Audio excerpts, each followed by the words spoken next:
Les contes de Papyrème. Aujourd'hui, La Belle au bois dormant.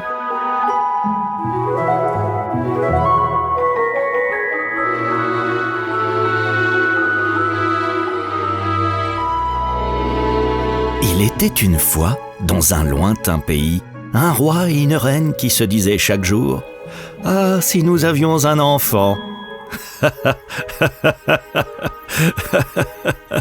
Ah, les pauvres. Enfin, c'était une autre époque.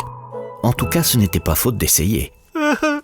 Les choux, les cigognes, les abeilles, on a tout essayé, rien ne fonctionne. Toujours pas d'enfant. Il va falloir que je vous explique certaines choses, ma chère. Mais ne voulant rien écouter, la reine décide alors de prendre un bain dans la rivière. Drôle d'idée. Dont surgit alors une grenouille qui lui dit Afin de faciliter la compréhension du récit, nous vous proposons une version doublée. Ton vœu sera bientôt exaucé, ma reine. Avant qu'une année soit passée, tu mettras une fillette au monde. Bon, allez, y vais, car il y a le cuistot qui se ramène. Et ce que la grenouille prédit arriva, car elle était plus fiable que l'horoscope de Télé 7 jours. La reine et le roi décidèrent de l'appeler Aurore. Elle était si belle que le roi ne se sentait plus de joie. Elle est belle, mais un peu bruyante. Qu'est-ce que vous dites ? Pour fêter cet événement, le couple royal décida d'organiser une grande fête avec toute sa famille, ses amis et quelques fées pour protéger l'enfant. Il y avait 13 fées dans le royaume, mais comme il n'avait que 12 assiettes en or pour leur servir un repas digne de ce nom, le roi n'invita pas la 13e fée. Et puis aussi parce que ça porte malheur. La fête fut magnifique. Et avant de partir, les fées offrirent à l'enfant de fabuleux cadeaux. L'une la vertu, l'autre la beauté, la 3e la richesse, la 4e une roue de secours, la 5e un bon d'achat chez Ikea qu'ils ne pourront pas utiliser avant 458 ans, etc. Et alors que la 11e fée venait de donner son cadeau, la 13e fée apparut par surprise et elle n'avait pas l'air jouasse. Elle voulait se venger de ne pas avoir été invitée. Aurore, fille du roi, dans sa 15e année, se piquera un fuseau et tombera raide morte. Sécurité, on a un problème. Allez, faut pas rester là, madame. Laissez-moi, je vous jette un sort. C'est ça. Et alors, la marmotte met le chocolat dans le papier alu. Allez, circulez. C'est alors que la 12e fée, qui n'avait pas encore formé son vœu, s'avança et dit « Je ne peux pas annuler ce mauvais sort, juste le rendre moins dangereux. Ce ne sera pas une mort véritable, mais seulement un sommeil de 100 années dans lequel sera plongée la princesse. Voilà, n'oubliez pas d'acheter un bon matelas. » Le roi, atterré par cette nouvelle, fit immédiatement détruire tous les fuseaux du royaume afin de préserver sa fille. Les années passèrent, la princesse était de plus en plus belle et intelligente, et au jour de ses 15 ans, ses parents voulant lui réserver une surprise, la laissèrent seule au château.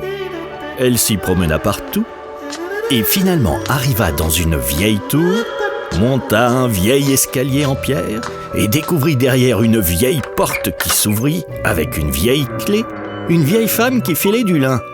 Il n'y a pas un peu trop le mot vieille dans cette phrase ? Bonjour, grand-mère. Que fais-tu là? Je file, ma fille. Vous filez? Oui, je file du lin. Enfin, c'est plutôt du coton, et de mauvaise qualité. Du mauvais coton, quoi. Comme c'est beau. Et comment ça marche? C'est très simple. Aurore s'empara alors du fuseau et voulut filer à son tour, mais à peine l'eut-elle touché que le mauvais sort s'accomplit. Elle se piqua le doigt, et aussitôt s'écroula et tomba dans un profond sommeil.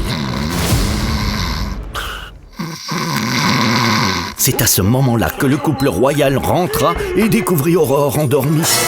Ah mon Dieu, la malédiction s'est accomplie. Je te l'avais dit, on peut pas la laisser seule 5 minutes sans qu'elle fasse une bêtise. Ah, c'est bien ta fille. Aide-moi à la mettre dans un lit, on ne peut pas la laisser par terre.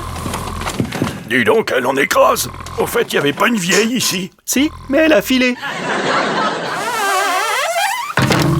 Ma reine, qu'est-ce qui vous prend? Oh, mais que m'arrive-t-il? Le sommeil se propageait à tout le château.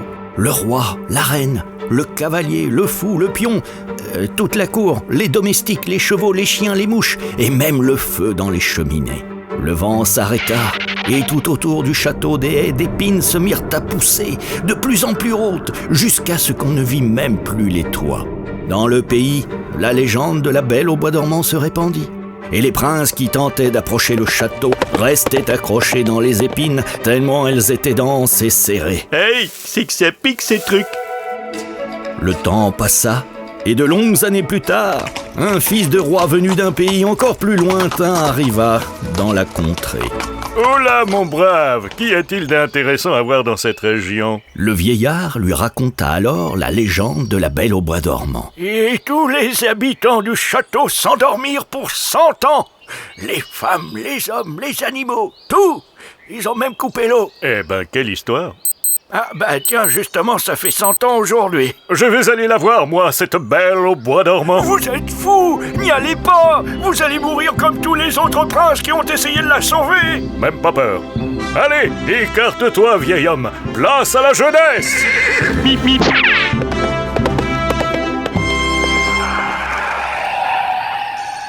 Lorsque le fils du roi s'approcha de la haie d'épines, il vit de magnifiques fleurs qui s'écartèrent sur son passage pour lui libérer la voie, puis se refermer après derrière lui.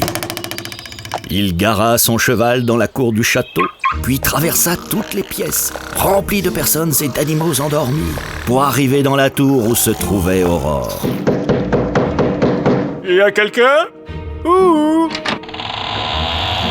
Il s'approcha doucement de la princesse et vit à quel point elle était belle. Elle est belle. Mais qu'est-ce qu'elle en écrase? Il se pencha sur elle et lui donna alors un baiser. C'est alors que la Belle au bois dormant s'éveilla, ouvrit les yeux et le regarda en souriant. Il est où le petit-déj? Vous voulez pas un tic-tac d'abord? Aurore prit alors le prince par la main et ils commencèrent à traverser toutes les salles du château.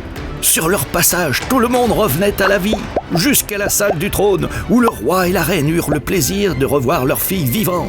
Quelle joie de s'embrasser à nouveau! Oh, comme je suis heureux!